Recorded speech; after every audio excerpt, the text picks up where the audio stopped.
You are now listening to AB on the Unpopular Opinion Podcast.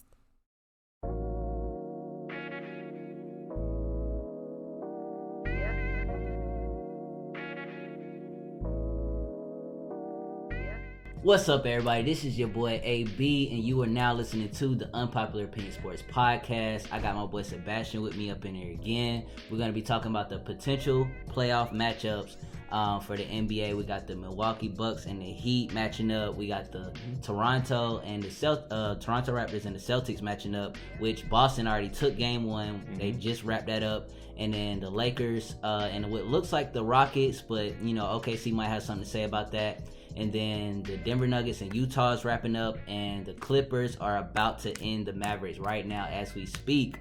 So we're going to get into all that today.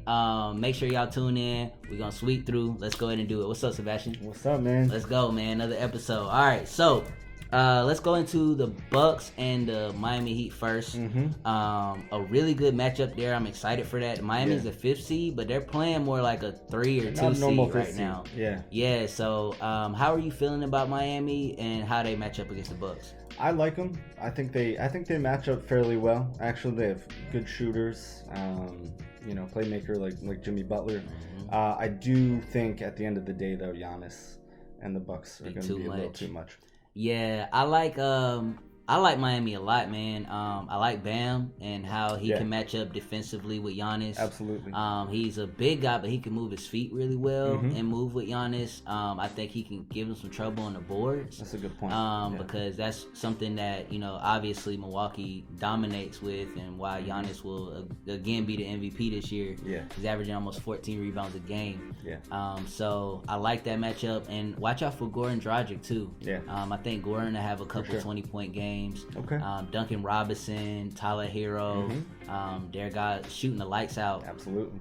So I really like how they match up. The Bucks look a little shaky. I mean, I thought that they were going to sweep Orlando. I think a lot of people did. Yeah. And a lot of the games were closer than they should have been. Yeah. Chris Middleton has had some rocky starts, some rocky games, shooting percentage-wise, hasn't been doing it. How do you feel about him and how he'll perform? Because Jimmy will probably be guarding him. Yeah, I mean, I do think what you're gonna get out of Giannis, right? Mm-hmm. But Middleton, I think he will step up in this series. But guys like him, the rest of the playmakers around Giannis, something about Milwaukee just doesn't add up every year. I think they're gonna have enough. They have enough talent, and they've got the reigning MVP to get to the conference finals. I think they will have enough. But like you said, Middleton does have to step up. Yeah, and I like how Miami is constructed, because Jimmy is obviously the star player on the team, but he doesn't have to go out and score 30 a night. For and he them doesn't to win. Right, and he doesn't. Yeah. So, I'm going to take Milwaukee. I'm going to take Milwaukee in 6. I like Miami, I do, and they could surprise me. Yeah. But I just don't think that. I think they need a superstar. I think they need a guy that can just get them buckets. I think they're one superstar away, paired with Jimmy. Who really would you like to see go with that team? Because there's been rumors about Victor Oladipo and other players. I think Depot would fit well there. I do. I've heard. I saw somebody else too that I thought was interesting. Can't remember who it was. I think it was Zach LaVine or. Okay. I think a guard. Who can run point. Take some of that pressure off of Butler. Yeah. Especially in transition, things like that. So I think guys like Depot. I think before Russ went to Houston, I thought he would have been a really good fit. I thought Kemba would have been a good fit too. I think Kemba would have been a great fit. Anybody that is a talented guard. That can distribute, make plays at that elite level. Right. If they can grab someone like that, they're going to be true title contenders, I think. Yeah. But I'm taking Milwaukee in 6 too. Got you. Okay. Yeah. And Boston took game 1 with Toronto. Yeah. So I mean, Boston looked really good in that game. Obviously, Toronto, I think their shooting percentage was terrible that game. I think they shot under 40%. And I think that's a testament to, even though, you know, they don't have, sometimes Toronto just don't have good shooting nights. Right. But in this case, Boston played really tough defense on them. 112-94. Yeah. Who do you have in that series? And I've got Boston. I've actually got Boston coming out of the East. Okay. Okay. Yeah. I think they're just so tough. The only thing I worry about with them is size.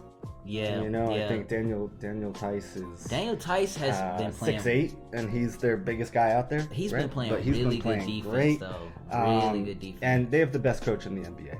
Brad Stevens, you think he's the best coach? I do. He's a genius. And he knows how to, create defensive matchups and schemes to create, havoc on teams like Toronto, so that, they have shoot under 40%. That's an interesting take, man. A lot of people didn't have Boston coming out of the East, so I like that. Yeah. I actually think Nick Nurse is the best coach in the NBA, as he won Coach of the Year this year. I'm a big fan of Nick Nurse. How they play, they don't have a true superstar either, but they continue to be a dominant team, a great team. Yep. I think Boston is a lot better without Gordon Hayward. I'm gonna just say it. I know that people love Gordon Hayward. I know that he's like a fan favorite in Boston. But Brad Stevens guy.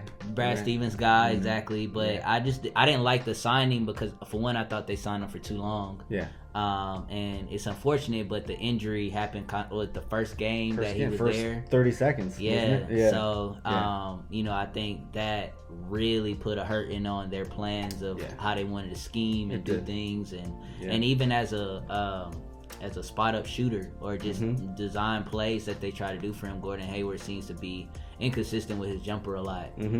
So I think that they are a lot better off with Tatum and Brown being the focal points of the offense, and just Kemba kind of coming in there when you need him, doing what he does. Exactly. Yeah, and they don't have, like Toronto, they don't have a true superstar right now, but I think Tatum is on his way to Tatum is like right there, you know what I mean? Him and Booker and those type of guys, I think maybe that Siakam. Siakam. I think Siakam needs to work on his handling and his shooting a little bit more. But definitely those players are right there. Let's talk about Toronto a little bit because we got Van Vliet. He had a terrible game today, and he does that. He'll have really good games, and then he'll shoot for 3 for 16 like he did today. 18%. Kyle Lowry didn't play well. Marc Gasol, you're not gonna get much out of him in these days. He's older. Siakam was 5 of 16. They're gonna shoot better. How many games do you have Toronto winning in that series? I think they'll still 2. I have Boston in 6. Boston in 6. Yeah. I think to me it's not a mistake. That I don't think they just had a bad shooting day. I think was just more Celtics defense. I think that's Celtics defense. I think that's Brad Stevens. Yeah. Oh man, you got me kind of at odds now. I don't know. Especially after the Celtics won game 1, I probably would have went to Toronto just because I like Toronto a lot, how they're constructed. Okay. But I don't think they'll have the offense to keep up, especially if Van Vliet continues to have bad games. Kyle Lowry. I mean, they have the size to match up with Siakam. Sure. I'm gonna go with Boston in 7 though. I'm going to go with Boston in 7. I think it's going to take 7 games. Yeah. I think it's going to be a really good series. Yeah. Just coaching-wise, I'm really interested to see how they're going to... I respect Nurse, too. I respect Toronto as an organization. What they've done this year without Kawhi, people kind of counted them out. Definitely. And I think they're going to be... they're such a stable, well-run franchise. They're going to be in it for a while. But I think Boston's going to be too much for them this year. Got you. Okay. And then, so... It looks like it's going to be Lakers in Houston. Like we said, we don't know what OKC will do. But who do you have in that Lakers? We're going to just assume that Rockets make it. Okay. Who do you think can win that matchup? I got the Lakers. Okay. I don't think it's a good matchup for Houston. I think the style that Houston tries to play with, I think the Lakers can match that. The pace and the offense. And with LeBron and AD, playing the way they are. Yeah, they're hot right now. And if JR is going to get hot at some point. Yeah, he's going to have some good games. Who's going to have some good games? Contavious Caldwell Pope. Who's been disappointing me, though. I mean, he's been having some bad ones. Right. He has. He's too inconsistent. But, with guys like that, the cast around LeBron, they don't have to show up every single game. Right. But I think some of them will. And I think they're going to be way too much for Houston. I mean, Houston's struggling against the Thunder, and so you got Lakers in how many games? I got Lakers in 5. 5? Yeah. Really? Yeah. Wow. Okay. Yeah. I'm actually going with the Rockets. Okay. I'm gonna say Rockets in 7. Okay. Obviously, I'm a Lakers fan. I'm a huge Harden fan though as well. Okay. So, a little biased there because I really want Harden to win. Get one. Yes, okay. I want to see him get one, and I know as a Lakers fan, I shouldn't be rooting against them or what have you, but I didn't have the Lakers winning the championship this year anyway. Okay. I think whether they match up with, which I have the Bucks coming out of the East. Okay. So I think if they match up with the Bucks, I don't think the Lakers can handle them either. So, and we've seen the Rockets, have some. I mean, they blew the Lakers out earlier in the year too, like a really bad blowout. And I know size is a problem with the Rockets because they just don't have a traditional big. Tyson Chandler, but I mean, are we gonna really count him? Yeah. But I'm gonna go Rockets in 7, man. Okay. I think they're gonna clean it up this next game against OKC, and then we'll have a hot series in the next. For the Lakers, so we'll see. But with AD and LeBron playing the way they are, man, I'm a little scared about that prediction now. Dwight's been playing pretty well. Yeah. I mean, if you have your backup center playing like that against Houston, I just think it's going to be too much. Got you. Yeah. Got you. Okay, so your team is the Denver Nuggets. I am. Y'all are in trouble right now. Huge Nuggets fan. So we are in trouble. We're not even gonna talk about the Clippers and the potential matchup yet. We're gonna focus on the Denver Nuggets and the Jazz, and then we're gonna wrap this up. So tell me what you've been feeling as a Nuggets fan with this series with the Jazz. Well, I think a big part of these losses of Denver struggling has been Denver's been missing Garrett Harris and Will Barton. Yeah, Will Barton. Yes. This team. I'm a huge Nuggets fan. I watch every Nuggets game throughout the season, and the chemistry is one of the best I've seen in a Nuggets team in a long time, but just in all of the NBA. Jamal Murray, man. Jamal Murray's balling out.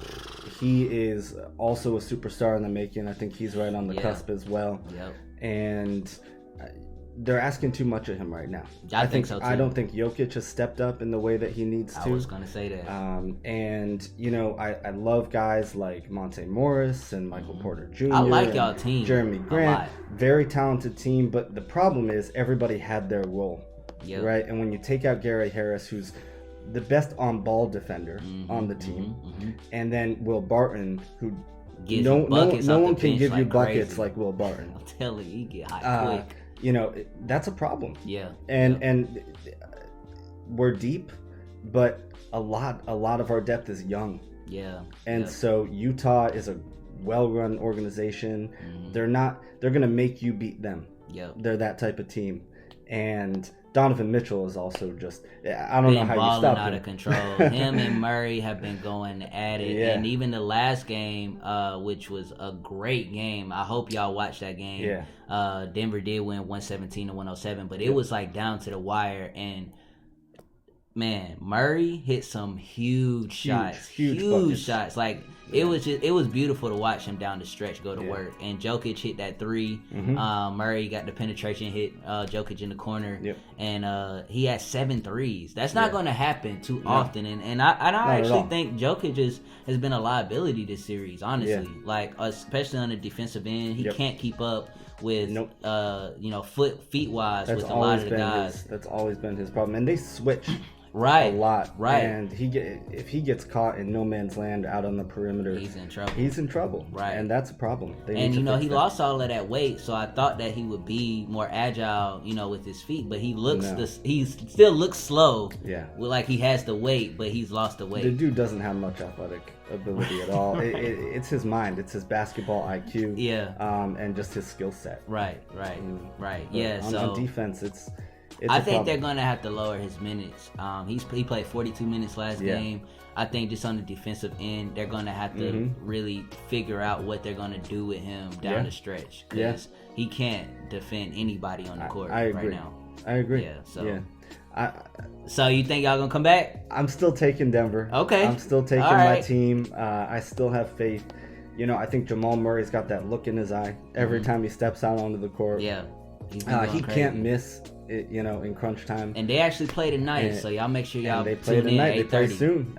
And I just think this Nuggets team is too talented, has had too good of a season. That really tough loss last year in the divisional round against the Trailblazers in that overtime game. I think they've just gone through too much to lose in the first round this year. Yeah, I hope so. And I'm rooting for y'all, for real. Yeah, thank you, man. I'm rooting for y'all. And I just think talent will prevail in this series, but they got their work cut out for them. Yeah, certainly. Yeah. And I quick shout out Michael Porter Jr. Mm-hmm. He looks like a winner too. He's a stud. He's a stud. Nice. He just needs to get a little more consistent and just experience. Yeah, just experience for sure. Well, thanks for coming, man. It's been a great show. Thanks for having me on, man. We're gonna wrap it up here. Make sure y'all hit that like button, man. We trying to get this video to 50 likes. We trying to get subscribe if you really enjoyed the show. Make sure y'all remember to do that. Follow Sebastian. We're gonna drop his IG down below, and just make sure y'all continue to support, man. We've been loving doing the show, bringing the show to y'all, and we're gonna keep them coming. So Unpopular Opinion, we are out of here, and thank y'all.